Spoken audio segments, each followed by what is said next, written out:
So, hey guys! Welcome back to my channel. So, ayun, i-update ko lang yung mga nagtatanong about sa Propolis and dun sa Beautéderm na ginagamit ko sa mukha ko.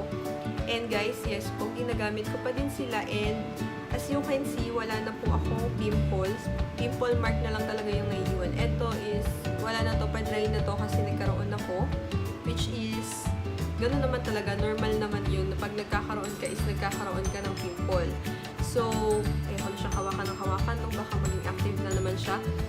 So, ayun guys, and ito yung aking Beautéderm and yung Propolis na aking ginagamit.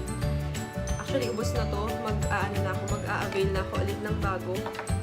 And, ayun guys, maganda talaga yung product and ginagamit ko pa din po siya.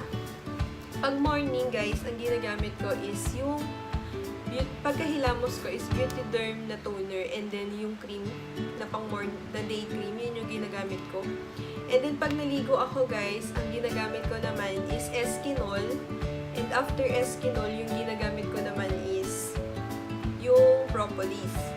Kasi guys, hindi talaga naalis ng Beautéderm yung acne scars ko. Feeling ko sa Propolis siya naglalight. So, kinuntinyo ko din yung paggamit nun. And maganda yung combination nilang dalawa. For me ha, guys, hindi ko alam sa inyo kung gagana yung ganun. Pero sa akin, gumana yun. Yun yung ginagamit ko.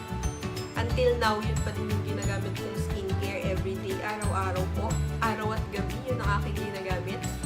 So, sa gabi naman is yung after ko maghilamos is Beautéderm pa din na toner. And then, meron siyang tatlong cream na kasama, diba? Which is night cream 1, 2, and 3. Then, may interval po na 5 minutes yung paglalagay nun. Ayun, thank you kay Bebe na nagsabi sa akin na ganun daw. So, ayun, ginagamit ko pa rin siya guys. Ginagamit ko pa rin siya sa mukha ko and paubos na talaga siya. Malapit na siyang maubos and magta-try tayo sa susunod na crystal white naman. Baka in case na maalis niya talaga yung aking mga acne scars. So, yun lang guys. It's just an update sa mga